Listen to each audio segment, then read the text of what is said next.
사람의 마음이라는 건 눈으로는 볼 수 없지만 가장 깊고 진한 기억을 품고 있다. 조선 중기의 한 고을, 한 쌍의 부부가 있었다. 서로를 곁에 두고도 끝내 다다르지 못했던 마음의 깊이를 어느 날 문득 꿈이 가르쳐 주었다. 오늘은 그 부부의 오래된 인연과 잊혀진 기억, 그리고 다시 피어난 사랑에 얽힌 이야기를 들려드릴까 합니다.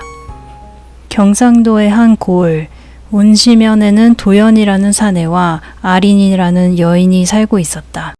결혼한 지 2해가 지난 부부였지만 서로를 완전히 이해하기에는 아직 많은 시간이 필요한 듯 보였다. 도연은 말수가 적고 성실한 양반 집안의 장남이었고, 아린은 고요한 기품을 지닌 부인으로 사람들의 이목을 끌기보다 조용한 삶을 꾸려나가는 이였다. 처음 둘은 정이 깊지 않았다. 혼사는 집안 어른들의 뜻이 크게 작용했기에 사랑보다는 의무와 예의로 시작되었다. 그러나 계절이 몇 번 바뀌고 해가 넘어가면서 두 사람은 서서히 서로에게 마음을 열기 시작했다. 하루하루 밥을 나누고 마당을 함께 쓸며 조심스레 쌓아가던 정은 잔잔하지만 따뜻한 물처럼 마음을 데웠다. 하지만 둘 사이의 평화는 오래가지 않았다. 아리는 어느 날부터 식욕을 잃었고 자주 멍하니 허공을 바라보곤 했다.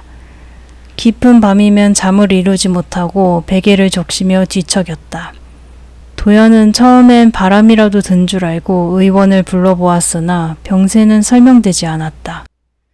더운 물 찜질을 해보기도 하고 장에 다녀오는 길에 유명한 약초를 구해다 다려 먹여도 아린의 기운은 점점 나빠지는 듯 했다. 그녀는 자꾸 꿈을 꾸었다고 했다. 꿈에서 어떤 사내가 나타나 자신을 애타게 부르며 다가왔다가 피투성이가 되어 멀어지는 장면이었다. 아리는 그 남자를 볼 때마다 눈물이 흘러나왔다. 도연은 묵묵히 그녀를 지켰다. 하지만 아린의 눈빛은 그를 향하지 않았고 매일같이 무언가를 그리워하는 사람처럼 멍하니 창밖만 바라보았다. 밤이면 꿈을 꾸고 낮이면 그 꿈의 흔적을 더듬으며 멍하니 앉아있는 아린을 보며 도연의 마음도 서서히 무거워졌다. 아린의 병세는 날이 갈수록 깊어졌다. 고을에서 소문난 의원도 그녀의 병을 마음의 그늘이라 표현했고, 근처 절의 노스님은 그것이 전생의 인연에서 비롯된 업일지도 모른다고 하였다. 스님은 정화수를 떠 아침마다 마음을 비우라 하였고, 도연은 혹시나 하는 마음에 새벽마다 정화수를 떠 아린의 머리맡에 놓았다.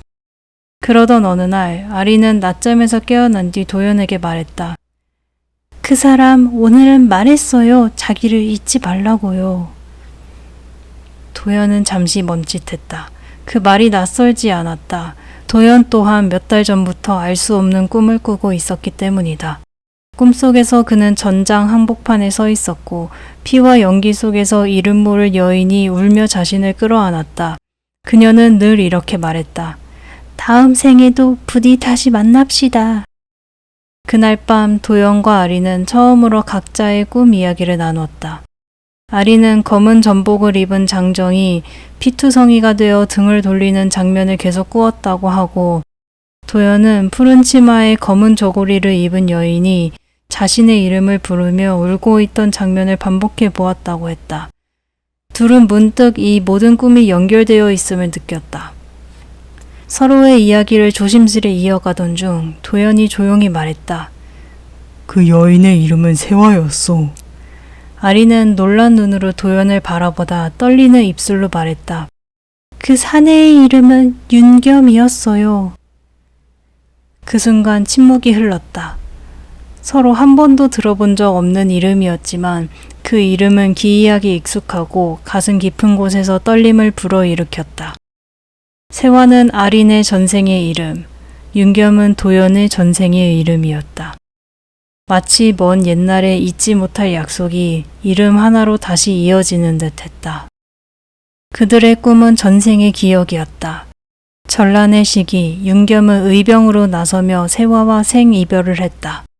떠나가기 전 그는 세화의 손을 꼭 쥐고 다음 생이라도 다시 만나 사랑하자 약속했으나 끝내 돌아오지 못했다. 세화는 매일 그를 기억하며 눈물로 생을 보내다 병으로 세상을 떠났다.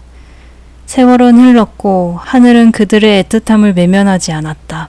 다시 태어난 윤겸과 세화는 이번 생에서 도연과 아린으로 다시 만났고 서로를 알지 못한 채 부부가 되었다.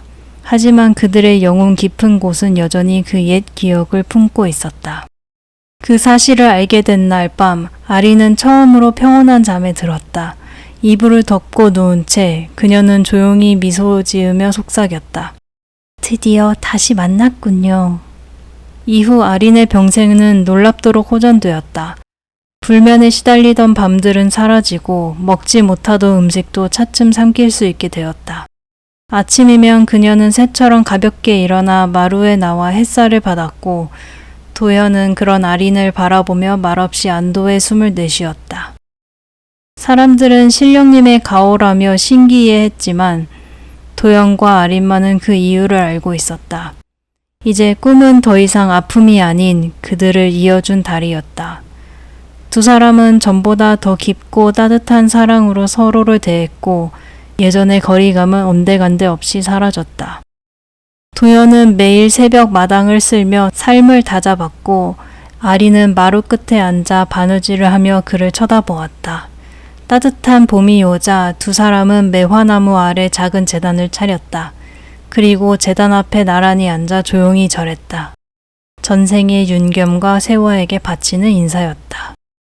고생했어. 이제는 잘 살아요. 그 말에 서로가 고개를 끄덕이며 웃었다.